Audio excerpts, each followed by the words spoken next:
우리가 신앙생활 해 가다 보면 늘 궁금한 게 있습니다. 왜 우리의 신앙은 조금 더 효과가 없는가? 때로는 내가 이렇게 기도하는데 기도 응답이 더딜 때가 있고, 또 신앙생활 열심히 하고 믿음 생활 최선을 다하면 하나님께서 모든 그 풀린 문제 다 해결해 주시고, 우리 아이들 공부 잘해서 인류 대학도 가고, 또 내 신앙생활하는 그 열심을 보시고 하나님이 어여삐 여기셔서 우리 애들 취업도 잘 되고 시집장가 좋은 집에 다 시집장가 들고, 또 아무 문제도 없어야 되고, 내가 신앙생활 열심히 할 때 하나님께서 아픈 것도 다 낫게 해주시고, 진짜 완전 모든 문제가 사라져야 되는 것이 신앙의 효과가 아닌가? 믿음 생활의 그 능력이 바로 내 삶 속에서 실제적으로 이루어져야 되는 거 아닌가? 이런 의구심과 또 의문사항이 들 때가 참 많이 있습니다. 그러면서 우리에게는 왜 어려움이 있지? 기도할 때마다 어려움이 해결돼야 되는 게 아닌가? 내가 더 말씀에 집중할수록 정말 우리 가정에 있는 경제적인 문제뿐만 아니라 우리 아이들이 겪고 있는 힘든 문제들, 또 복잡한 이 인간관계의 모든 문제가 하나씩 척척척 다 해결돼야 되는 게 아닌가?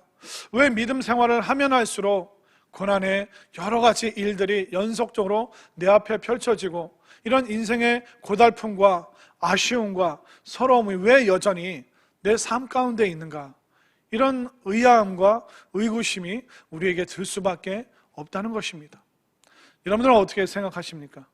오늘 말씀을 통해서 정말 이 고난이 어떤 의미가 있는가, 또 고난 앞에서 내가 무엇을 해야 하는가, 다시 한번 여러분들 깨닫고 배우시고 결단하면서 이 고난의 의미를 다시 한번 하나님 말씀 속에서 발견할 수 있는 우리 모두가 될 수 있기를 소망합니다. 방금 말씀드린 것처럼 우리 인생에 고난이 없을 수가 없어요. 고난과 어려움과 고달픔이 늘 있습니다. 근데 문제는 뭐냐면, 이 고난을 해결하는 방식이 잘못된 방식으로 우리가 고난을 해결하고 해소하고 벗어나려고 하는 것, 그게 우리의 신앙을, 믿음을 더 복잡하고 어렵게 만들 때가 있습니다. 우리 인생에 누구든지 다 고난이 있죠. 이 어려움으로부터 면제된 사람은 누구도 없습니다. 근데 이 고난의 문제를 신비주의나 율법주의로 해결하려고 우리가 달려들면 우리의 상황이 더 어려워질 수밖에 없습니다. 사람들은 고난과 어려움이 있을 때 신비주의에 기대려고 합니다. 신비주의는 뭡니까? 내가 아무런 노력하지 않아도 하나님의 마술적인 신비로움, 마치 요술 지팡이와 같은 뭔가가 짠 나타나서 내 인생의 어려움 해결해주고, 꼴찌하던 우리 아들이 갑자기 1등하고 막 대기업에서 막 모셔가고 막 어마어마한 집에 시집장가 들고, 우리는 신비로운 일이 내 삶 속에서 일어나서 모든 문제가 해결함 받기를 원할 때가 있습니다. 그래서 우리는 기발한 상상력을 동원하기도 하고, 우리의 생각에 그 오만 가지 생각들이 막 화려하고 찬란한 생각이 우리 머릿속에서 막 반짝거릴 때가 있죠.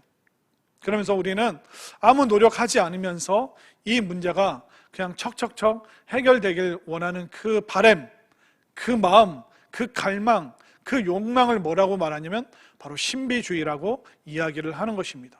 신비주의, 물론 우리 신앙생활 가운데 신기하고 놀라운 일들을 경험할 때가 있습니다. 하나님의 은혜로 그런 신비한 일들을 체험하지만, 그런데 신비주의에 빠져서는 안 됩니다. 이 신비주의가 여러분들의 삶의 태도가 되어버리면 굉장히 위험합니다. 신비주의는 뭐냐면, 하나님의 말씀은 제쳐놓고 내 경험, 내 체험이 더 우선시되고 내 체험, 내 경험이 전부라고 말해버리는 것, 이게 바로 신비주의의 위험성이라는 것입니다. 그래서 신비주의에 빠진 분들은 주로 어떻게 하냐면, 이 실상에, 우리 현실의 이 고난으로부터 도피를 해버립니다. 비겁하게 도망쳐버리는 거죠. 그래서 예전에 많은 분들이 기도원 가서 지내는 걸 즐겨 하시는 분들이 있었어요.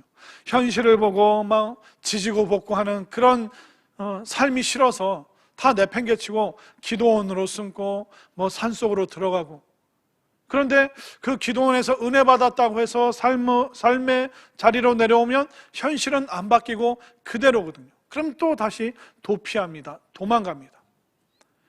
그런 신비주의는 우리의 신앙을 건강하게 만들 수가 없는 것이죠. 그리고 신비주의에 빠지다 보면 하나님께서 우리에게 주신 자원과 삶의 환경이 있는데 그걸 뛰어넘어서, 그걸 초월을 해서 우리는 그 이상의 것을 자꾸 얻어내려고 합니다. 내가 머릿속으로 생각만 하면 갑자기 집 앞에 금덩어리가 놓여져 있고, 내가 그냥 머릿속으로 상상만 하는 그 모든 일들을 하나님께서 척척척 이루어 주길 원하시는 그런 마음의 태도, 그런 마음의 경향성을 신비주의라고 이야기를 하는 겁니다. 그런데 잘 생각하셔야 될 게 뭐냐면, 기도해도 응답이 없다, 그게 아닙니다. 우리가 기도를 이상한 수단으로, 엉뚱한 수단으로 기도를 여기게 되면 위험에 빠지게 됩니다. 하나님은 내 기도, 어떤 기도가 되었던 다 들어주셔야 돼. 내가 기도하기만 하면 하나님은 꼭 응답해 주셔야 돼. 이거 응답 안 해주시면 하나님 안 계신 거예요? 우리는 마치 협박조로 기도를 이상한 수단으로, 신비로운 마술적인 수단으로 삼을 때가 많은데, 기도는 바로 내가 회개의 통로요. 기도는 바로 내가 하나님께 더 가까이 나가는 그 길이 되는 것인데, 기도를 온통 내 욕망의 수단으로, 현세적이고 이기적이고 기복적인 걸 받아내는 수단으로 우리가 기도를 삼을 때 우리의 기도는 신비주의가 되고, 또 우리는 현실로부터 자꾸 도피하려고 하는 엉뚱한 신앙의 태도를 가질 때가 많습니다. 하나님께서 여러분들 삶 가운데 정말 놀라운 역사를 만들어 주시기를 목회자들은 늘 기도하고 있습니다. 여러분들 삶 가운데 장애물과 어려운 것들이 다 사라지기를 기도하고 있습니다. 근데 여러분들의 삶의 자원과 현실을 벗어난 그런 기도 응답을 요구하게 되면 그때부터는 우리는 굉장히 복잡해지기 시작합니다. 여러분들 기도할 때 그러죠. 하나님, 이 문제가 홍해바다 갈라지듯이 갈라지게 해주시고 만나와 메추라기를 막 부어주시고, 또 하나님 은혜 베풀어 주셔서 정말 이 모든 문제가 사라지기를 원합니다. 그렇게 우리가 기도하는데, 여러분들 홍해바다가 언제 갈라진지 아세요? 430년 동안 종살이했던 그들 앞에 하나님께서 자유의 길로 홍해바다를 갈라주신 거예요. 여러분들 인생의 홍해바다가 갈라지기 위해서는 430년 동안 울부짖고 종살이했던 그 서글픔이 모이고 모여서 홍해바다가 갈라지는 거예요. 만나와 메추라기가 막 떨어지길 원하십니까? 그럼 여러분들 40년 동안 광야를 헤매고 터덜터덜 걸어야 되는 그 현실 속에서 만나와 메추라기가 주어지는 거예요. 여러분들이 기도할 때마다 병자들이 낫고 기도할 때마다 귀신이 떠나가길 원합니까? 어떤 때 그런 역사가 일어났습니까? 전도와 선교의 삶 속에서 정말 사도들이, 제자들이, 그들이 가정을 다 내팽개치고 전대도 없이 배낭도 없이 정말 호롤단신으로 그 위험만 속에 들어갔을 때 하나님께서 기적적인 응답의 역사를 베풀어 주신 거죠. 근데 우리는 편안한 곳에서, 시원한 곳에서, 등 따신 곳에서 배 두들기면서 홍해바다 갈라주세요, 만나와 메추라기 좀 보내줘 보세요, 내가 기도할 때마다 내 우월감을 자랑하게 좀 병자도 낫게 해주시고 귀신도 떠나가게 좀 해보세요. 그런 태도와 그런 자세, 신비주의를 내 만족을 위해서 사용하려고 하는 사람에게는 그 어떤 기적의 역사도 일어나지 않고, 혹여나 기적의 역사가 일어났어도 그 사람에게는 그 기적이 오히려 독소가 되어 버립니다. 말씀은 제쳐놓고 내 체험, 내 경험, 이걸 우선시하고 이걸 자꾸 내세우고, 그냥 우리가 고난이 있을 때마다 신비주의로 도망가려고 하는 것은 굉장히 비겁한 행동이고, 또 신비주의가 여러분들의 신앙의 경향성이 되고 태도가 되면 시간이 지날수록 우리는 엉뚱한 자리, 엉뚱한 말을 하고 다니게 되는 것입니다. 가끔 기도 열심히 하시는 분들이 엉뚱한 얘기 하실 때가 있어요. 아, 철수 엄마, 내가 기도해봤는데 하나님께서 이렇게 하라고 말씀하셨어. 영희 엄마, 내가 하나님께 기도해봤더니 영희 엄마 동쪽으로 가래. 그 이상하게 되는 겁니다. 하나님의 응답의 역사는요, 내가 설교 말씀 듣는 중에, 내가 기도하면서 그 말씀을 붙잡고 기도하는 중에 하나님의 인도하심과 역사와 음성이 들리는 것이지, 마치 점쟁이처럼 누가 알려주는 대로 우리가 그렇게 행하는 것으로 역사하시지 않는다는 것입니다. 우리가 매주 들어오는 그 말씀을 통해서, 내가 새벽기도 나온다면 그 꾸준히 듣는 그 말씀 속에서 하나님이 인도해 주시지, 마치 쪽집게처럼 하나님께서 우리를 탁 그렇게 뭘 뽑아서 우리를 인도하는 그런 방식으로 나를 이끌어 주시기를, 그것을 원하게 되면 여러분들 혼란에 빠질 수밖에 없는 것입니다. 어려움과 고난과 또 서글픔과 외로움의 인생이 있을 수 있습니다. 그때마다 여러분들의 신비주의 그런 방식으로 여러분들의 고난을 해소하려는 그 태도를 빨리 멈추시기를 바랍니다. 또 고난을 해결하려고 하는 잘못된 두 번째 방법은 뭐냐면 율법주의입니다. 우리 인생에 고난이 찾아왔을 때, 왜 나에게 고난이 왔을까? 그러면서 내 삶을 돌아보고 내 신앙을 점검한다면 그건 굉장히 건강한 신앙의 자세입니다. 그런데 이 고난을 죄의 탓, 그 사람 탓으로 돌리기 시작하면 마치 그것을 공식화시켜서, 그 사람에게 어려움이 있는 건 그 사람이 죄를 져서 그래, 나에게 어려움이 있는 건 내가 죄 받아서 그런 거야, 그런 식으로 여러분들이 신앙의 어려움을 공식화시켜서 여러분들이 정죄하기 시작하면, 나를 정죄하든 상대방을 정죄하든 그 공식으로 정죄하는 것을 뭐라고 말하냐면 율법주의라고 이야기를 하는 것입니다. 우리가 가끔 이렇게 일본에서 지진이 나고 화산이 터지고 그러면 뭐라 그럽니까? 일본이 죄 많이 져서 저런 일이 일어나는 거야. 그렇게 여러분들이 공식화시키는 것을 바로 율법주의라고 이야기를 하는 것입니다. 남을 정죄하기 위한 그 요소로 죄를 끌어들이면 안 되는 겁니다. 고난을 끌어들이면 안 되는 겁니다. 그럼 강원도에 산불이 났으면 강원도 사람들이 죄를 많이 졌기 때문에 산불이 난 것입니까? 우리의 고난의 어려운 현실과 그 사람의 죄를 여러분들이 함부로 연결짓지 마시기를 바랍니다. 여러분들 인생에 어려움이 있으면 그 죄 때문에 그런 거예요? 그럼 어려움이 없고 형통할 때는 여러분들이 의로워서 형통한 거예요? 여러분들의 사업이 어렵고 직장 생활이 어려우면 죄 때문에 그런 거예요? 그러면 직장 생활이 잘 되고 사업이 승승장구했다면 여러분들이 의롭고 잘났기 때문에 그 어려움이 없었던 겁니까? 그렇기 때문에 우리의 삶을 흑백으로 여러분들이 단정 지으면 안 됩니다. 남의 삶에 대해서 함부로 흑백으로 정죄하면 절대로 안 됩니다.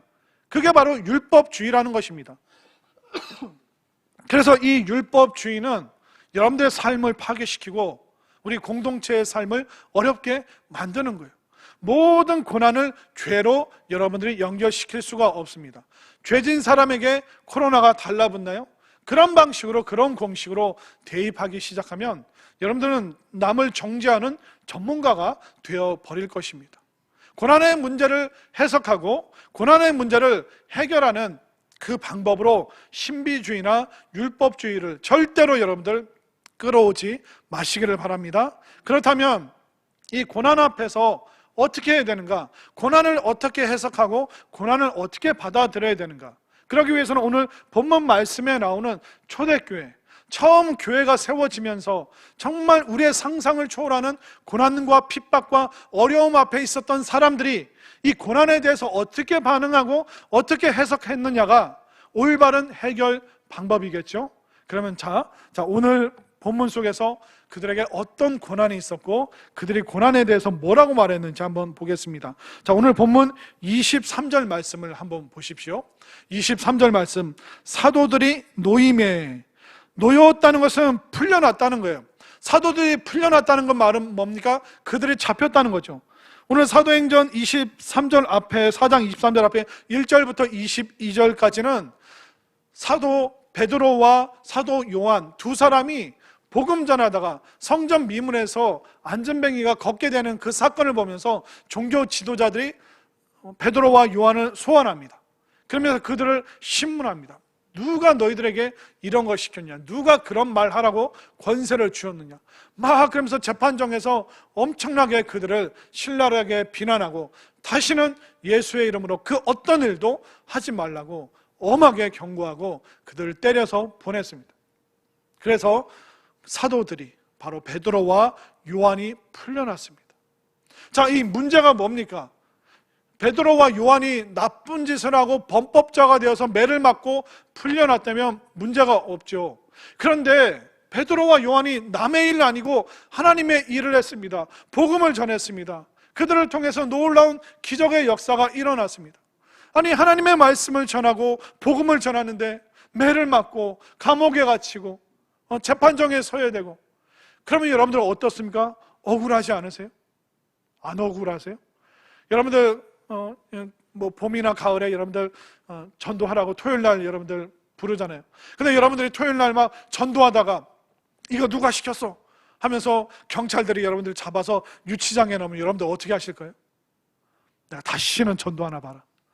솔직히 그게 여러분들 마음이잖아요. 이 초대교회에 우리보다 더 심한 일이 일어난 거예요. 복음을 전할 때마다 방해가 있고, 복음을 전할 때마다 감옥에 갇히고, 복음을 전할 때마다 매를 맞고, 이 억울한 상황 속에서 초대교회 교인들이 이 고난 앞에서 뭐라고 말을 했을까요? 자, 보십시오. 27절을 보십시오. 27절, 28절. 과연 헤롯과 본디오 빌라도, 이방인 이스라엘 백성들 그들이 합세하여, 헤롯과 빌라도, 이방인 이스라엘 백성, 이 사람들은 마음을 합할 이유가 없는 사람들이에요. 그런데 믿음의 사람들을 박해하기 위해서 그들이 합세, 세력을 모았다는 것입니다.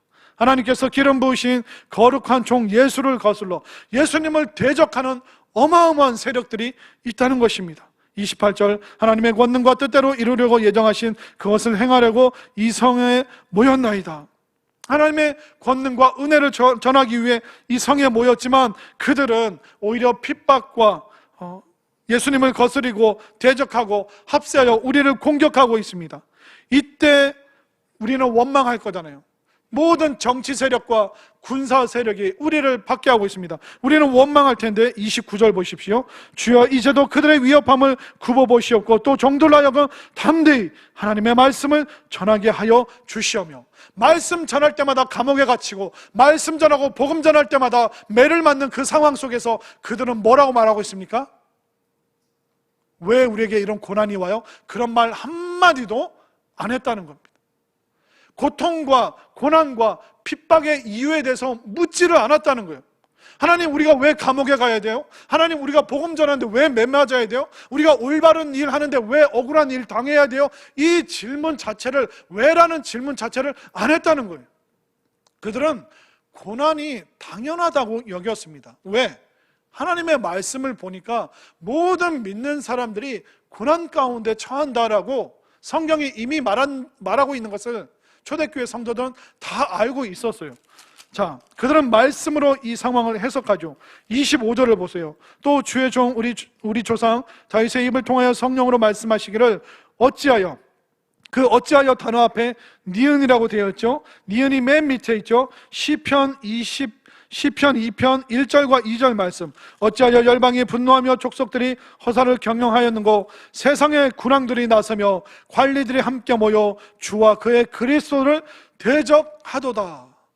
메시아 예수 그리스도를 대적하는 일들이 다윗 때부터 계속 있어 왔다. 그렇기 때문에 초대교회 성도들은 이 말씀을 통해서 아는 거예요. 믿음의 사람들에게 고난이 있는 건 당연한 거야. 인생살이가 어렵고 서럽고 눈물 나고 매 맞고 갇히는 일, 이거 당연한 거야. 이 고난을 엉뚱한 방법으로 그들이 해석하거나 해결하려고 한 것이 아니라 뭐라고 말하고 있습니까? 고난? 당연한 거야. 고난에 대해서, 핍박에 대해서 전혀 질문하지 않았다는 거예요. 아, 왜 베드로가 갇히지? 사도 요한이 뭘 잘못했길래 그가 매 맞지? 그런 질문을 안 했다는 거예요. 이 초대교회 성도들의 입술에는 원망과 불평 하나도 없습니다. 그들의 입술 가운데 뭐가 있나 한번 보십시오. 자, 29절. 자, 주여 이제도 그들의 위협함을 굽어보시었고 원망의 말 한마디도 안 하고 바로 뭐로 넘어갑니까? 또 종들로 하여금 담대히 하나님의 말씀을 전하게 하여 주시오며, 하나님의 말씀이 있으면 된다는 거예요. 30절, 손을 내밀어 병을 낫게 하시었고 표적과 기사가 거룩한 종 예수의 이름으로 이루어지게 하시옵소서. 그러니까 예수님의 이름이 있다면, 예수님의 이름으로 우리가 살아간다면 그건 다 된다는 거예요. 그게 전부라는 겁니다. 여러분들 삶 속에 어려움이 있을 때 여러분들 무슨 언어가 여러분들 입술에 가득합니까? 하나님, 왜 내 기도 안 들어주시고, 왜 내가 원하는 대로 안 되고, 왜 여전히 나 힘들어야 됩니까? 우리는 너무나도 많은 성도들이 고난 앞에서 좌절합니다. 고통과 어려움 앞에서 원망의 그 표정과 원망의 말이 끝이 없어요. 그러나 실제적으로 우리보다 더 극심한, 솔직히 우리에게 있는 고난과 어려움이라고 해봤자 뭡니까? 인생의 고달픔, 인생의 어려움, 그거밖에 없잖아요. 그러나 사도행전이 기록된 그 초대교회 당시에는 예수님 믿으면 진짜 죽였다니까요. 칼로 목을 치고 사자에게 먹이로 던져주고 십자가에 살아있는 사람을 진짜 나무 판에다 못을 박고 그 사람의 무릎과 종아리를 톱으로 자르는, 살아있는 사람을 묶어놓고 그 일들이 실제로 있었다니까요. 그 정도 고난과 고통 앞에서 서 있을 때 고난이라고 얘기하지, 사실 우리는 인생의 불편함이죠. 인생의 좀 서러움이죠. 남들이 가지고 있는 건 내가 좀 못 갖고 있는 거죠. 불편한 수준인데 우리는 계속 못 살겠다고 하나님께 원망과 불평에 입술이 가득합니다. 그러나 초대교회 성도들은 진짜였다는 거예요. 그 고통이 톱으로 켜고 사자에게 물어 뜯기고 군인들이 계속 쫓아오고 감옥에 갇히고 못 먹고 굶주려서 죽게 되고, 진짜 그런 문제 앞에서 그들이 지금 뭐라고 말합니까? 왜 우리에게 고난이 있습니까? 그들은 고난에 대해서, 억울함에 대해서 말해도 합당합니다. 그들이 고생스럽다고 얘기하면 그건 당연한 거예요. 그렇게 당연히 말할 수 있음에도 불구하고 그들은 뭐라고 말합니까? 하나님의 말씀이 있다면 그게 우리의 전부입니다. 우리는 원망하지 않습니다. 고난은 믿음의 사람들에게 당연한 것입니다. 바로 예수 그리스도, 하나님의 종이신, 우리의 구세주이신 예수 그리스도, 그분이 있다면 그게 우리에게 전부입니다. 우리는 고난과 그 핍박과 어려움보다 하나님의 말씀과 예수님이 있다면 우리는 얼마든지 이길 수 있고, 이게 우리 인생의 전부입니다. 이 고백이 여러분들의 고백이 될 수 있기를 소망합니다. 제가 한 주 동안 지켜보면서 전화할 거예요. 여러분들 입술에 불평, 불만이 가득한지, 아니면 고난이 있어도 초대교회 성도들처럼 말씀이 있다면 그게 전부입니다. 예수님을 믿는다면 이게 우리에게 전부입니다. 하나님의 은혜, 그게 우리의 전부입니다. 그거면 우리는 충분합니다.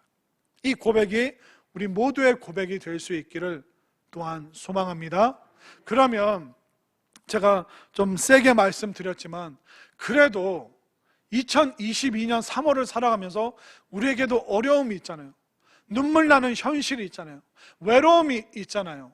우리는 서글픈 문제 분명히 있잖아요. 아쉬운 거 투성이잖아요. 그러면 이 실제적으로 내가 겪고 있는 이 현실의 이 어려움 속에서, 이 고난 앞에서 우리가 어떤 태도, 어떤 자세를 가져야 될까요? 여러분들이 분명히 깨달아야 될 것은 뭐냐면, 우리에게 지금 주어진 이 고난은 우리를 담대하게 만들어줄 수 있는 기회라는 것을 다시 한번 깨달으시기를 바랍니다. 한번 따라하겠습니다.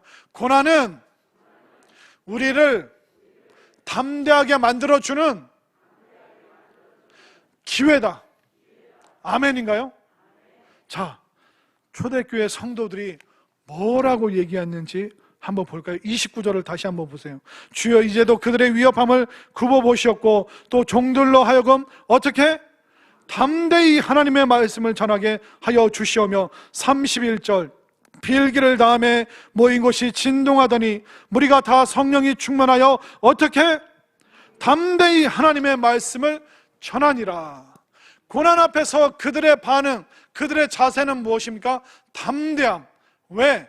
고난은 우리의 담대함을 키울, 우리의 담대함을 보여드릴 그 기회라는 것입니다. 여러분들, 고난 앞에 우리가 주저앉아야 되나요? 고난 앞에 우리가 원망하고 불평의 표정이 가득해야 되나요? 아닙니다. 성경은 말하고 있어요. 고난은 우리가 담대해질 수 있는 기회라는 것을. 고난이 있어야 우리가 담대해지고, 고난이 있어야 우리의 신앙이 더 좋아지고 우리의 믿음이 더 성장하고 빛나는 거예요. 여러분들 삶 속에서 고난이 다 제거되면 여러분들이 더 잘 예배드리고, 어려움이 다 사라지면 여러분들이 더 기도하고 성경 공부하러 더 나오실 것 같아요. 여러분들, 오늘날 2022년도 사람들이 기도를 많이 할까요? 먹고 살기 힘들었던 1970년대 때 사람들이 더 기도를 많이 했을까요? 누가 더 기도 많이 했을까요? 1970년대 때 그 믿음의 어른들이 더 많이 기도했습니다. 지금보다 고난이 더 많았고요, 지금보다 먹고 살기 더 힘들었고요. 그때 1970년대 때, 80년대 때 성도들 진짜 철야 기도했고 정말 새벽기도 목숨을 걸고 지켰습니다. 옛날에 철야 기도 기억나시나요? 생각나시나요? 밤 9시에 모여서 막 전도사님들이 찬양 인도하고, 그럼 목사님 나와서 기도하고 그 말씀 붙잡고 주여 삼창하고, 막 살기 힘들면 주여를 막 10번 주여, 10번 숨으면 100번 불러가면서 밤 9시부터 12시까지 막 기도하는 거예요. 12시에 끝났을까요? 아니에요. 12시 되면 저 뒤에 청년들이 막 가마솥에다 믹스 커피 있잖아요, 믹스 커피 막 들이부어서 막 누가 더 맛있게 타나 막 경쟁적으로. 그럼 12시 되면 목사님들이 또 30분 쉬겠습니다. 그러면 믹스 커피 마시면서 간증하고 이야기하고 기도 제목 나누고, 그럼 믹스 커피 또 마시고 또 이제 자리 정돈되면 또 다시 새벽 1시부터 또 찬양하고 기도하는 거예요. 진짜 밤을 꼴딱 세우는 철야 기도. 1시부터 4시까지 또 눈물로 주여 우리 아이들 그러면서 밤새워서 기도했습니다. 4시에 끝나서 힘드신 분들은 귀가하시고 1시간 자다가 5시에 또 새벽 기도하고 집에 가시고, 이게 그냥 일상이었어요. 또 일찍 홀로 되신 분들은 갓난 애기 포대기에 업고 새벽 5시에 그 새댁이 처음 믿은 그 사람이 나와서 막 울면서 기도인지 하소연인지 신세한탄인지 하나님 앞에 나와서 그냥 애기 없고 막 애는 막 이렇게 널브러져 있고 그 애기 한번은 막 울고. 지금 그때보다 여러분들 기도하기 편하잖아요. 여러분들 알람 시간 딱 알려주는 시계, 핸드폰 다 있잖아요. 여러분들 걸어서 교회 오시는 분 몇 분이나 되니까 다 편하게 차로 타면 그냥 쌩쌩 그냥 교회 올 수 있잖아요. 하나님이 그렇게 70년대 때 기도했던 그분들 때문에 여러분들 삶의 고달픔과 어려움 다 제거해 주셨는데, 그러면 그 축복 속에 몇 명이나 철야 기도하고 몇 명이나 새벽을 깨우고 몇 명이나 과연 하나님 앞에 제대로 헌신하는 사람들이 있습니까? 그렇게 자식들 잘 되라고 기도했던 그분들, 고난이 있었기 때문에, 외로웠기 때문에, 힘들었기 때문에 그 고난 속에서 오히려 담대함으로 기도했는데, 고난이 다 제거된 여러분들은 우리는 뭐 얼마나 기도합니까? 하나님께서 그렇게 복을 주셔서 풍성하게 하나님 앞에 드릴 수 있도록 경제적으로 풍족한 것을 주셨는데, 하나님 앞에 드리는 것은 아까워하고 자기를 위해서 쓰는 건, 자식들을 위해서 쓰는 건 아낌없이 쓰고, 과연 우리 후대에 과연 우리가 뭘 물려줄 수 있습니까? 애들에게 고난은 다 제거했지만 고난 제거하면서 우리가 아이들의 믿음도 우리가 다 걷어내 버린 것은 아닌지. 사실 고난이 있어야 우리의 믿음이 성장하는 거예요. 고난이 있어야 오히려 우리가 복음을 더 잘 전할 수 있는 거예요. 저는 나중에 천국 가면 사도 바울 선생님에게 물어보고 싶어요. 바울 선생님, 억울하지 않으셨어요? 아니, 배울 만큼 배웠고 좋은 가문에 있었고 뭐 시민권도 있었고 당신은, 그런데 복음 전할 때마다 배가 파선이 되고, 복음 전할 때 강도가 나타나고 다 빼앗기고, 복음 전하면 매 맞고 감옥에 갇히고, 마차, 그 쇠창살에 있는 마차에 끌려서 막 로마로 후송이 되고 있고. 아니, 억울하지 않으세요? 바울 선생님 정도의 능력이면 전 세계를 다니면서 화려하게 멋있게 헬기를 타고 다니고 비행기를 타고 다니면서 5대양 6대주를 누비면서 멋있게 그렇게 사역할 수 있었는데, 맨날 기록을 보면 감옥에 갇혀 있고 로마로 끌려가다가 결국 거기서 돌아가시고. 억울하지 않으세요? 화려하게 믿음 생활을 할 수 있었는데. 그때마다 사도 바울이 골로새 교인들에게, 빌립보 교인들에게 늘 말했어요. 사도 바울은 늘 그렇게 말했습니다. 내가 당한 이 일이 오히려 복음 전파에 도움이 되고 있습니다.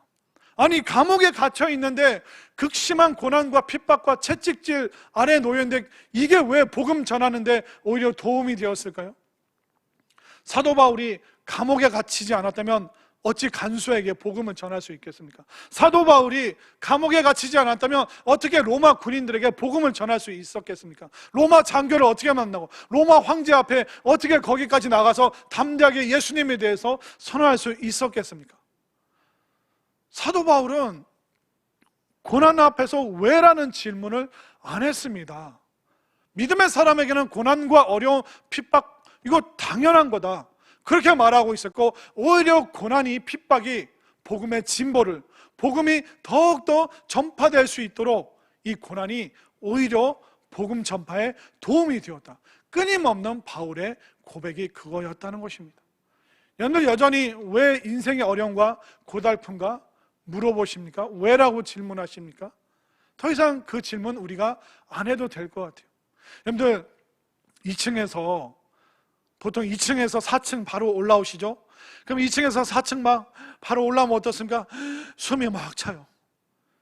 누군가는 그러겠죠. 목사님, 2층에서 4층 단숨에 올라왔는데 왜 이렇게 숨이 차요? 그거 당연한 거 아닙니까? 목사님, 공부하는 게 왜 이렇게 어려워요? 아니, 공부 그거 어려운 거 당연한 거 아니에요? 목사님, 운동하고 막 살 빼는 거 왜 이렇게 어려워요? 아니, 운동하고 살 빼는 거 그 당연히 어렵죠.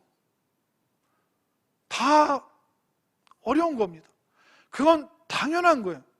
그렇기 때문에 우리가 이 고난 앞에서 왜라는 질문을 할 필요가 없다는 거예요. 그리고 초대교회 성도들도, 사도 바울도, 진짜 그 죽음의 위협에 놓여있는 그들도, 그 누구도 원망과 불평, 왜 내가 이런 걸 당해야 되지? 그렇게 말하는 사람이 한 사람도 없었다는 것입니다. 오히려 이 고난 앞에서 이 고난을 담대함의 기회로 그들은 만들었다는 것이죠. 여러분들 어떻습니까? 지금 어떤 어려움이 있습니까? 어떤 인생의 고달픔 가운데 있습니까? 오히려 그 고달픔의 고난과 그 어려움의 시간을 여러분들이 담대해지는 그 놀라운 은혜의 시간으로 여러분들이 변모시키시기를 바랍니다. 우리에게 고난은 뭐라고요?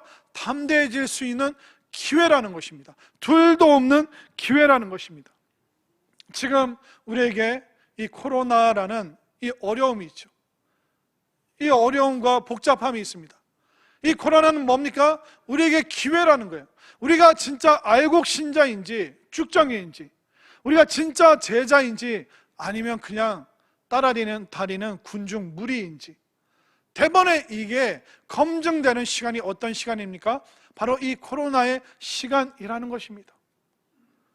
사도 바울, 그리고 사도 바울과 함께 믿음 생활했던 초대교회 성도들, 때로는 함께 감옥에 갇혔던 사람들, 오히려 그들은 그 고난 가운데 그들의 믿음이, 그들의 신앙이 알곡이었음을, 그들이 진짜 제자였음을, 그들에게 진짜 빛나는 믿음이 있었다는 것을, 그들은 그 극심한 고난 중에서 오히려 빛나는 믿음을 담대함으로 보여주었다는 것입니다. 감옥에 갇히는 선수가 사도 바울이었고 초대교회 성도들이었습니다. 늘 쫓겨다니고. 그러나 그들은 오히려 그 어려움을 담대함의 기회로 삼았지 원망과 불평으로 시간들을 보내지 않았습니다. 사도 바울이 실라라는 사람과 함께 복음 전하다가 빌립보 감옥에 갇혔습니다. 그들이 하루 종일 매를 맞고 고문을 당하고 등이 다 터져서 막 잠도 안 오고, 그때 사도 바울은 원망하지 않았습니다. 사도 바울은 그 밤에 실라를 깨웁니다. 실라, 우리 함께 찬양하자. 아이고, 지금 아파 죽겠는데 괜찮으시겠어요? 그래, 우리 함께 찬양하고 노래하자. 실라, 당신이 그 만든 찬양, 그 만든 노래 있잖아. 제가 만든 뭐요? 신라의 달밤. 그 우리 함께 찬양하자. 그들은 그 빌립보 감옥에서 원망으로 밤을 지새우지 않았습니다. 오히려 찬양했고 하나님을 노래했고 하나님을 높였고, 그랬더니 어떻게 됐습니까? 그 옥토가 흔들리고 문이 다 열리고 다른 죄수들 다 도망갔지만 바울과 실라는 난리난 그 간수 앞에서 오히려 말합니다. 당신이 예수님을 믿으시길 바랍니다. 예수님을 믿음으로 말미암아 당신과 당신의 집에 구원이 임할 것입니다. 바울과 실라는 그 고난 앞에서 도망가느라 급급한 것이 아니라 오히려 그 모든 상황을 복음 전할 수 있는 기회로 그들이 만들었다는 것입니다. 왜? 그들에게는 담대함이 있었기 때문에, 담대함으로 하나님의 말씀을 전하기로 매일매일 결단했고, 고난이 당연한 거고 핍박이 마땅한 것이고 모든 믿음의 사람들에게는 어려움이 당연한 일이었기 때문에, 예수님도 고난을 겪었기 때문에 그들은 고난의 이유에 대해서 묻지 않았고, 그들은 고난 앞에서 오히려 담대함의 기회로 만들었기 때문에, 여러분들도 지금 어려움과 아픔과 서글픔이 있지만 그 모든 순간을 담대함의 기회로 만드시기를 소망합니다. 여러분들, 다이아몬드와 숯 아시죠? 근데 이 다이아몬드와 이 시커먼 숯은요, 원소가 똑같아요. 똑같은 탄소로 만들었습니다. 그러니까 구성 요소가 똑같다는 거예요. 그런데 왜 어떤 거는 다이아몬드가 되고 어떤 것은 재와 같은 숯이 되어버렸을까요? 그것은 뭐냐면, 이 탄소들이 땅 밑에서 막 이렇게 눌리고 그 땅의 엄청난 그 압력 아래에서 견디다 그 압력 속에서 타버리면 그냥 숯이 되어버리는 거예요. 그런데 그 무거운 땅의 압력을 견디는 순간 딱 이 탄소들이 그 응집되어서 다이아몬드가 되는 거예요.